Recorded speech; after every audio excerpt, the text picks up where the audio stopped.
Hi there guys, it's John on Anthem.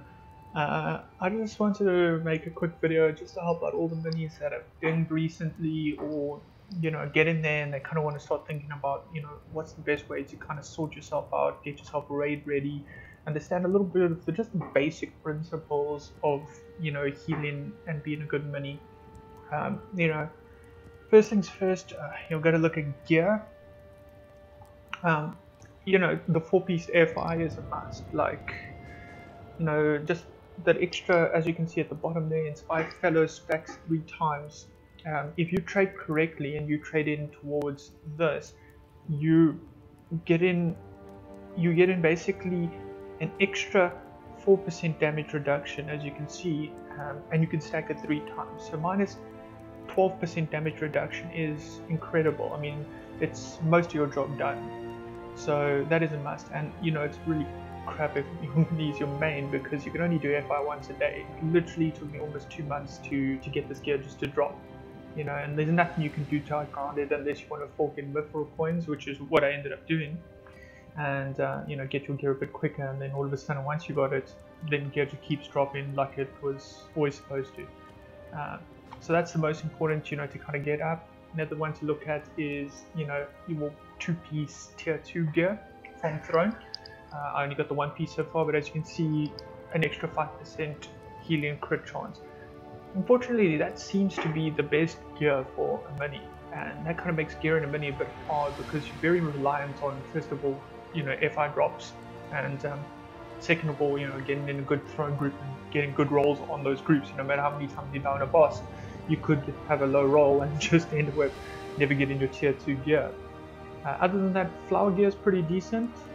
Also good to keep as a swapper. Like, I've kept my flower helmet, and I'll stack morale in that. For in case I ever need to, switch between gear.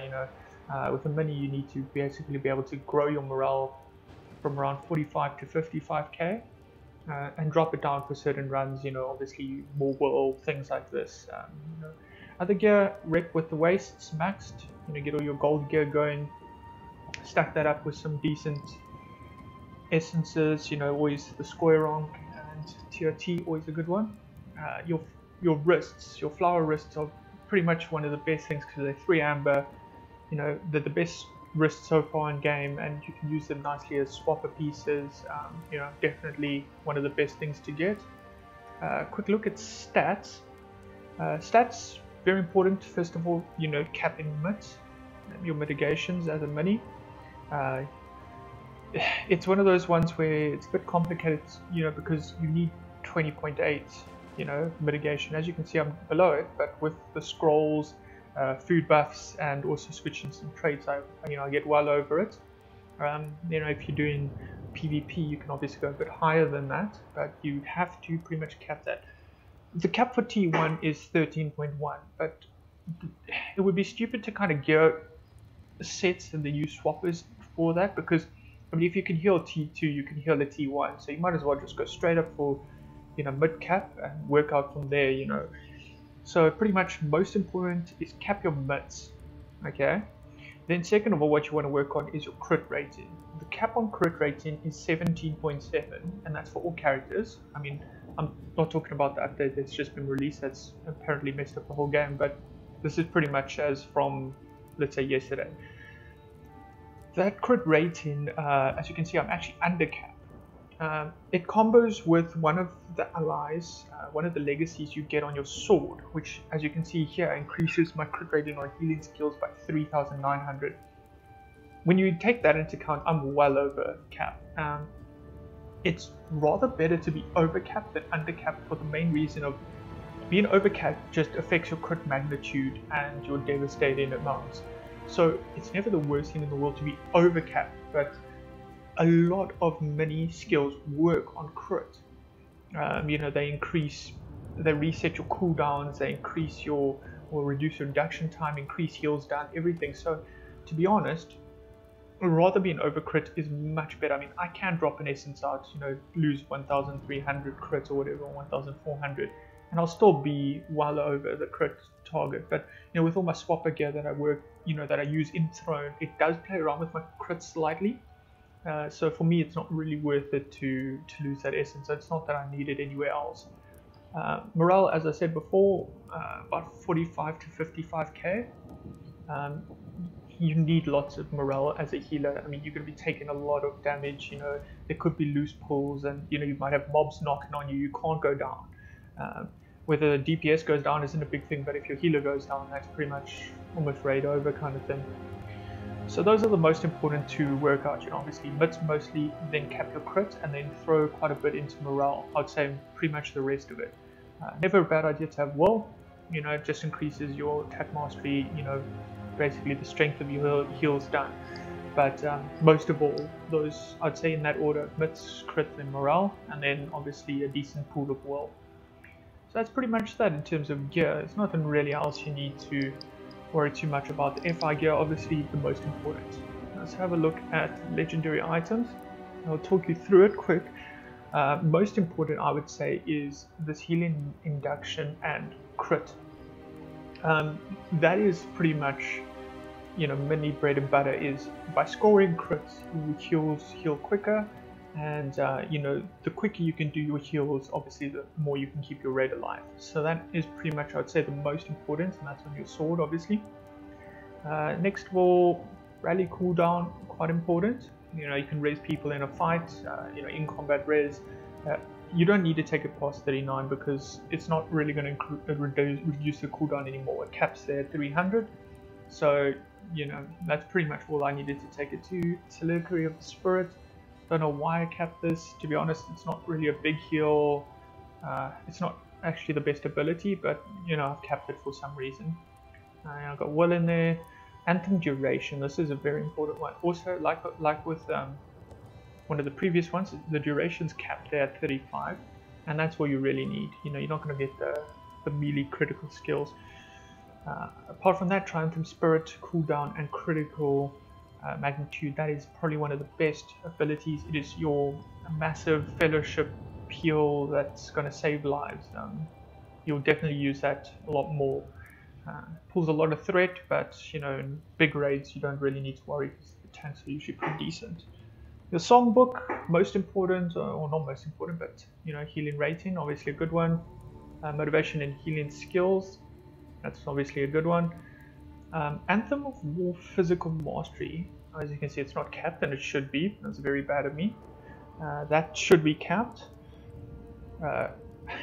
I've recorded this video a couple of times but by messing up, but this Cry of the Chorus ability is actually a useless one because as you gain a healing crit, it will clear and refresh your Cry of the Chorus, so you don't really need the cooldown at all.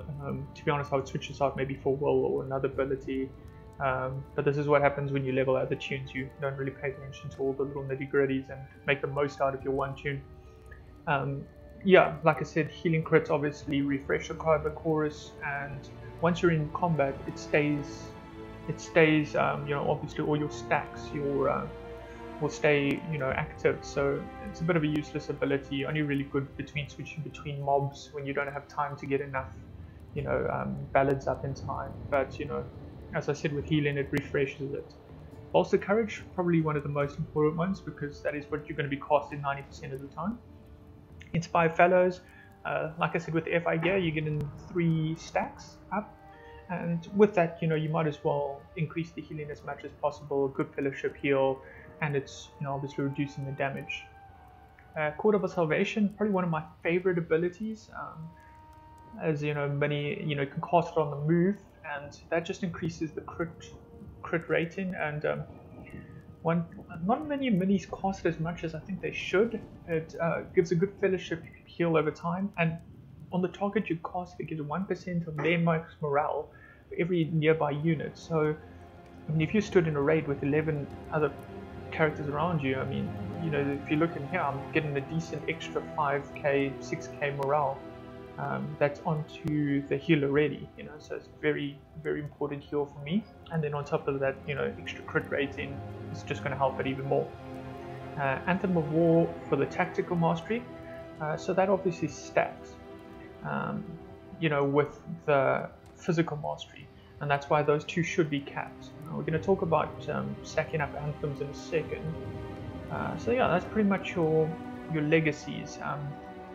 You know, as a healer, you got to make sure that pretty much everything's sorted in that sense. Let's have a look at your trade tree panel. To make, as you can probably see, I mean, people probably pick this apart and say you don't need, the soliloquy of spirits, extra mitigation, because I mean, if someone's in T2, they're surely mid-capped, so it is a bit of a useless one. And some people don't use Code of the Resonance. I think it's quite a nice one. It's got the extra 10% damage reduction, but some people might maybe say rather put those 4 points into your critical strikes. It increases your crit chance and also your crit multiplier. So I mean, that is actually a very good one. And as you can see, my first heal build has got that and gone for more of a scream heal. But to be honest, when you're doing a T2, you're very little focused on the nitty gritties, and you're just trying to do massive group heals, massive AoE blasts. Most important thing I would say for all your builds that will be used to stack your anthems is you need to have your anthem your cooldown at max and your anthem duration at max. Obviously, because of the 4-piece FI, for my healing build I have my Inspired Fellows capped. So that's pretty much your major ones to get out of yellow. You need those. Everything else is just a gain. So let's go down to stacking anthems. When you start off the game, you get 2 trait trees. If you only have those 2 trait trees and you haven't got any mithril points to get more, trait tree class panels, whatever you want to call them, you're going to need basically a full yellow and your healing build, obviously. With your full yellow, very important again, get yourself your cooldowns and your anthem durations, as well as the fact that you have to get to Anthem of War. What that's going to do is it's going to give you that extra 10% tactical damage, and that's going to be very important for your raid. If you get a 3rd trait tree, ironically people would think go to red, but no, you got to go for basically what you would almost think is a half yellow build. If you take the yellow trait tree, you can have 2 anthems active at a time. Once you've maxed it out, you can have 3 anthems active at a time. So what you want to do is you also want to go for yellow. You don't want to get to the bottom. You can see I've still got a lot of points I can spend, but you also want to try and get down here to your Anthem of War 10% for tactical damage. And as like before, you need to have your cooldown and your duration. If you get a 4th one, you can get yourself a red build, and you can obviously, you should get the Anthem of War tactical damage. And again, you've got to get your duration and your cooldown. Okay, let's do a quick trial run to try and get my anthems up. As you can see, my add-ons, let me quickly go over those. I've got mini buff bars, which will track all my buffs that I'm running, to see when they're running out. I've got raid heals, which I think is probably my favorite. As you get into a raid or fellowship, all the people will be here and you can just click to switch between them. I just find it's very easy. And then this one here is tonic bars. It's not that important, but the reason why I use it is when I do my buff stacking, as you'll see now in a second. So what I like to do is I start off in my half yellow build. I use my Cry of the Chorus, and as soon as I do Anthem of War, as you can see there, look at all the stats. I click on the next one ready to get it going, get ready for my healing build. As it hits it, switch to my healing and start doing my Soliloquy of the Spirits. What you want to do is you're waiting for it to crit, and as you can see I'm very unlucky. It's just normal shooting a video. And this happens every now and then in raid as well. There you go, reset, switch to your full yellow build. Have a chorus, get my 2 buffs up. What you want to do is you want to aim 2 at a time. Get ready to switch back to heal. As you can hear, I use the annoying bagpipes, so I can even hear it myself. Again, just casting until I get myself a crit. Got myself a crit. I'll switch to my red. I'm going to go back to my blue.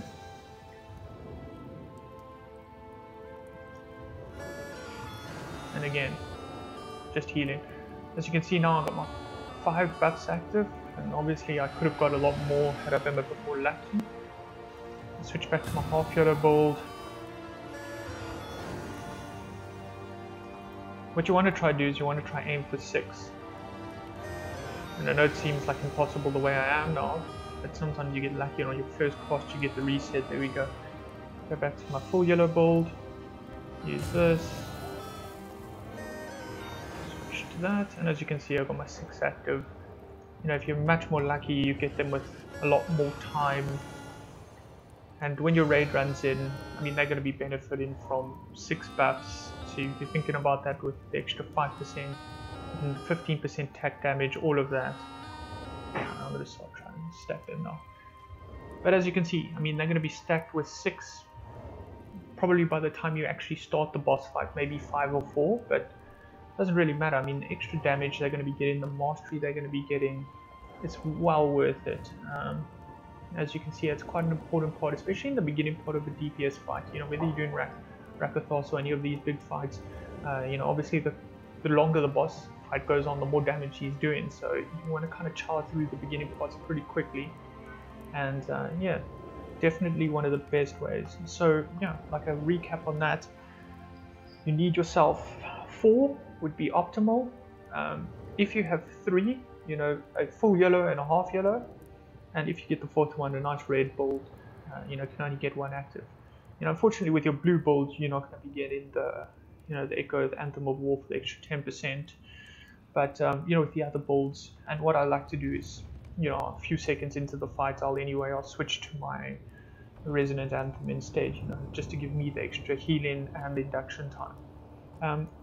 You know, quick blast through Melody of Battle. I usually actually cast it myself. I know it's a bit cheeky, but I usually do that because the tank's usually pretty sorted, and I do it because if I pull loose mobs, it just helps me survive a bit better.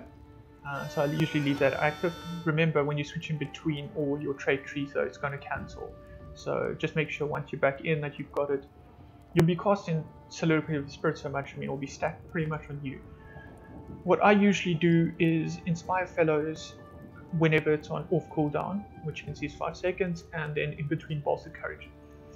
One thing to do to cancel this Bolster Courage, that after animation that you can see there, the only way to do that is to hit an instant spell. So either your Triumphant Spirit or your Court of Salvation. So what happens is if you've cast it and something's happening, you just straight away cast that and it should cancel it there. Obviously I didn't do it in time. You know, perfect ending, obviously great. You want to create a lot of AoE heals. You want to kind of keep your team alive. One thing though that I've noticed, and especially when you do a run like Rakathos, where you switch in between 2 different teams, it's not the worst idea in the world to select the other healer on the other side or the other tank and do your heals on that, because what it's doing is it's going to heal that individual, but then it's also going to heal your fellowship. And you know, in things like Rakathos, they'll be taking damage, then you'll be taking damage. It's not like his damage is going to be spread onto you when your group is not taking it. So what you're doing is you're basically keeping the other healer alive, giving him time to heal his team, and then you're pretty much healing up your team. And it's not even the worst idea in the world to use Court of Salvation early on in a fight to give your team that heal over time, and then maybe rely more on Triumphant Spirit when your team drops down to a certain amount of health. Another one that's not too bad to use is Code of Resonance. What I usually do is once I've buffed up and I've got my all my buffs going, which I'm healing, so you know, once you've got to the point now where it's on cooldown, you can use it. Obviously it will cancel all, you know, all your melodies and whatever, but it's nice to use because it's a move you can use while on the run. It gives the minus 10% cooldown. Obviously you don't want to use it unnecessarily because you're going to have to get your private cores back up, and then you're going to have to get your buffs back up. But it's a good move to use, say in a boss fight like Rakathos or whatever, where you've been punted and you're quite far away. The best things to use is obviously your Spirit of the Soliloquy of the Spirit, your Court of Salvation, your Triumphant Spirit if need be. I mean, obviously that's your group AoE heal, so you don't want to use it, you know, if the tank's just a bit wary.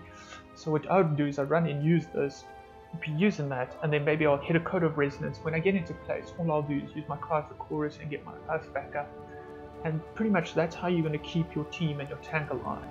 You know, it's obviously a lot of trial and error, but that's pretty much most of what I think I hope it's useful to everybody who's looking at leveling a mini or that has a mini. If there's anything else, I mean, I know I could go over, you know, a lot more about sockets for your allies and everything, but, you know, I think that's the major parts of it. Cool, cheers.